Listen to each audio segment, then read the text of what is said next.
Guys, ngayon ipapakita ko sa inyo paano ba magbenta o mag-sell ng crypto gamit ng ating GCash. So yung token natin sa ibang wallet, ibebenta natin at itatransfer papunta sa GCash para maging pera natin. Okay? So ngayon, pupunta tayo sa GCrypto. Open natin ang GCash natin. Yan.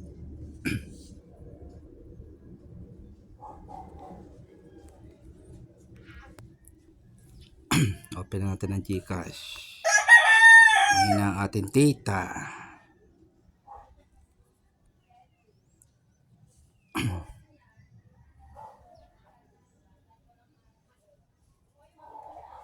Yan. So, ang laman ng ating GCash 44 lang. Oh. Walang laman. So, punta tayo sa view all. Ito nyo, 44 lang ang laman natin GCash ha. Lalagyan natin ng laman. Punta sa GCrypto.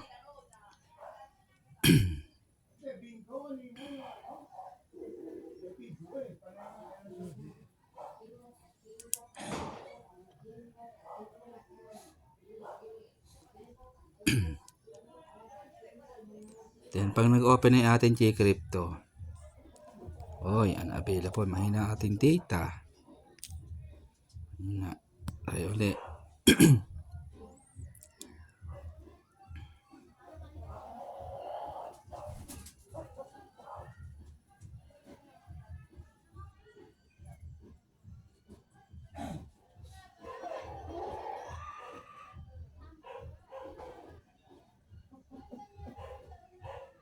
Yan. Ngayon, kukunin natin ang receive address ng ano natin, Solana. Kasi may Solana ako. Kita nyo, 14 lang yan ha. Kukunin ko yung address ng Solana. Then, walang laman yan, 0. Receive address kasi ito yung tatanggap na receive. Tayo sa receive. Kunin natin yung kanyang address, copy natin yan, copy. Punta tayo sa isang wallet natin. Punta tayo sa Bitget. Yan. Yan, meron tayo ditong laman. Meron tayo Solana, ayan. 0.18. May Solana tayo.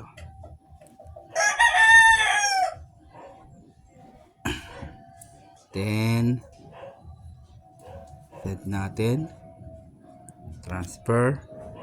Then, paste natin yung address ng ating GCrypto galing sa GCash. Paste lang natin. Then, next. Meron siyang laman na 0.18. So, try natin 0.15. Magkano kaya ito?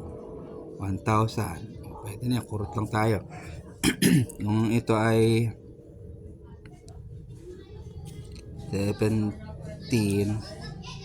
1,2. So, pwede na siguro yung 1,2. So, kurot lang tayo ng 1,2. Magtira tayo ng pang-gas fee.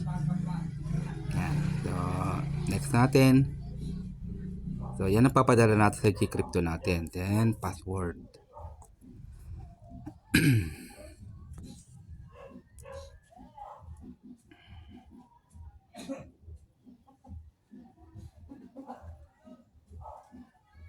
Yun. So, okay na. Set na. So, yan. So, yan lang ang laman ng ating Bitget. So, punta tayo sa GCash natin. Yan. Antayin lang natin pumasok yung ating Solana galing sa ibang wallet. Core tayo.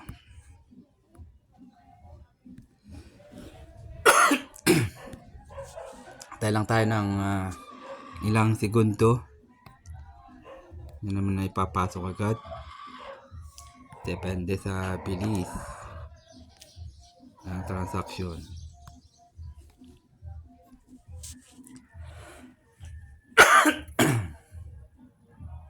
Then, panatanggap na natin yung Solana, dito tayo magse-sell o bebenta natin yung para maging fiat money.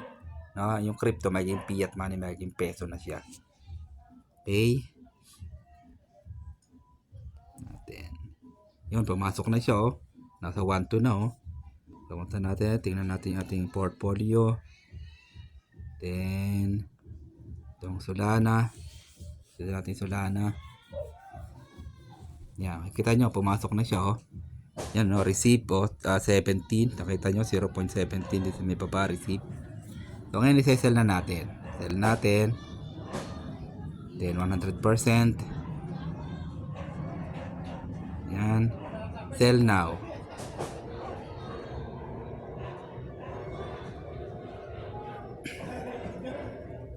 Yun, pumasok na. Nasell na natin. Ang order natin. Then, punta tayo sa withdraw. So, makikita nyo, may top up, ay withdraw. Pag bibili ka, magta-top up ka. Kapag ka mag-withdraw ka, ililipat natin sa Gcash wallet. Okay, withdraw tayo. Now, withdraw. So, 1,218. Yan. Iwan natin. Yan yung ating i-withdraw natin. Yan pupunta sa wallet natin sa Gcash. No? Then, continue. May code yan. So, dapat active ang inyong email address para makuha nyo yung inyong code. Yan. Kunan natin ang code natin. Galing sa ating email. Punta tayo sa email natin. Yan. Yan. Verification. Punta tayo dyan. Kunan natin ang code. So, ang code natin ay 39935. 39935. Type natin dito yung 399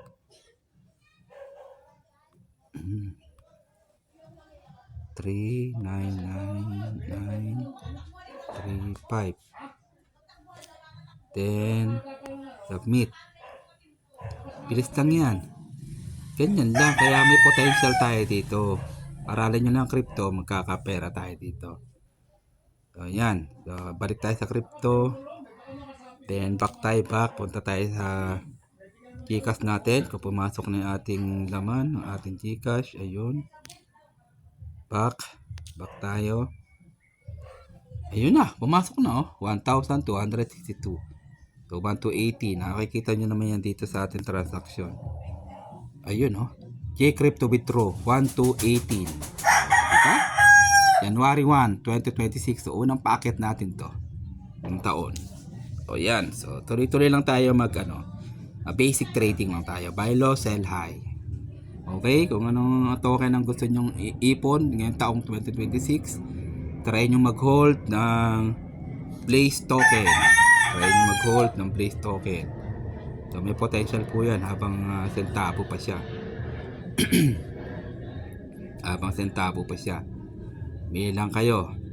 No, mura lang yan. Pwede kayo mag-hold ngayong taon. Ito ay wala pang isang buwan. Bago lang to. Nilabas ito ng December 8. So, bagong-bago. Ngayong January, lalabas yung kanyang utility token. Yung kanyang DApps. Ayan. So, try nyo lang mag-hold ng Blaze token or BLC. Yan. Buy lang kayo habang mura pa. No, time to pay ngayon. So, maya-maya, bibili tayo ng token. O, yan ang po ating healthy graph. Ang value niya ay 0.00032 centavos sa dollar. Sa peso, ang value niya ay 0.0019. So, wala pa siyang 1 centavo. Napakamura, di ba? Ang supply niya po ay 1 billion. So, natitira na lang sa ating dyan ay maliit na lang.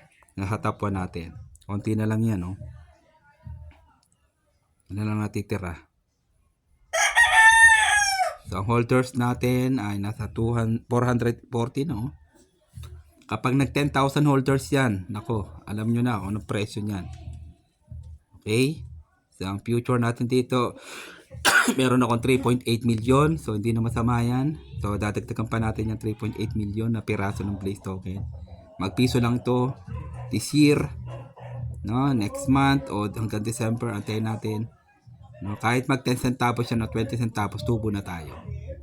Okay? Ganyan lang naman ang kalakaran dyan. Buy low, sell high. So muli, ako sa Coach Horacio, pumapati sa inyo ng happy earnings sa inyo lahat. God bless you all. Happy New Year. So, Paldo 2026 tayo ngayon. So, hopefully, maging zero utang tayo sa 2026. Okay? Bye-bye. God bless you all.